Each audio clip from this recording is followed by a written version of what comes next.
Hindi ho, porque may tinatanggal, may inaalis sa ating buhay, ay papangit na ang future natin. Hanggat ang Diyos ang nandiyan sa buhay mo, walang pangit. Amen. Maganda pa rin. Tama?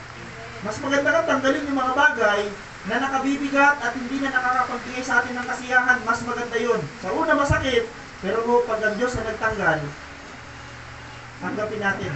Dahil bakit po? Alam ng Diyos ang ating hong kalalagayan. At ang bawat nagsasabing siya ay sa Panginoon ay dapat lumayo sa kasamaan. Isang sign na ikaw ay sa Diyos. Hindi ka na nagpapatuloy sa pagkakasala. Sa kabila ng mga pagsubok, hindi ka na nagpapatuloy sa pagkakasala. Dahil ang para sa Diyos, uhaw sa Diyos. Yung para sa Diyos, gutom sa Diyos. Maaaring nakaranas ka ng mga pagbabaliwala at hindi pagpili sa iyo ng mga tao, pero tandaan mo, pinili ka ni Kristo. May mga tayo sa buhay natin, parang gusto natin i-offer ang sarili natin sa kapwa nating tao, pero may mga tao ayaw sa atin. Lugi ka sa, kung tao lang sa mundong ito ang ating pagbabasihan ng ating pagtanggap, lugi tayo dahil may mga tao ayaw sa atin. Amen ba tayo dyan? Hindi lahat ng tao gusto sa'yo. Hindi lahat ng tao. May mga tao talaga ho, na kahit anong gusto, ganda nung ipakita mo, kahit anong postura ang ipakita mo sa kanila, may mga taong ayaw talaga sa'yo. Okay?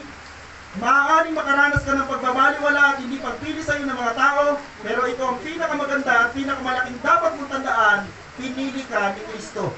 Ang pinaka-the best mong magagawa sa mga bagay na hindi mo alam, magtiwala ka sa Diyos. Kasi hindi mo talaga alam. Huwag natin i-question si Lord sa mga bagay na hindi natin alam. Diyos lang mo talaga may kakayanan ng ganun. Maliban sa may sa'yo ng Diyos. Pinili niya tayo, hindi ka pinili ng Diyos para wala lang. Kapatid, pinili ka ng Diyos kasi may pinagpagawa sa iyo ang Panginoon. Sa Great Commission, may great na promise.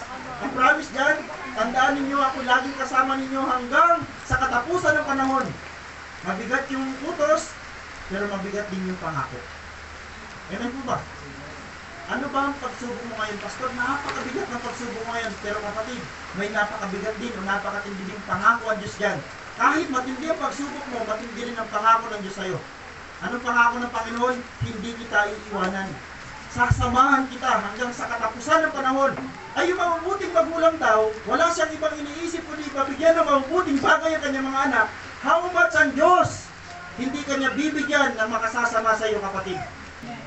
Sabi niya, sabi ng Panginoon, bibigyan niya ng mabubuting bagay ang sino mang humihingi sa Kanya. Ayaw ng Diyos bigyan ka ng mga bagay na makakasama sa iyo. Mabuti ang Diyos mo na nasa langit. Alam ng Diyos kung ano yung future na mangyayari sa iyo. Laging ganun dapat ang ating kaisipan. Lord, tinugon mo ako sa ganitong bagay. Hindi mo tinugon yung gusto ko dahil yung gusto ko ikasasama ko. Kaya ito ang tugon mo dahil ito yung gusto mo na ikabubuti ko. Tanggapin mo yung gusto ng Diyos dahil yun ang mas maganda para sa iyo.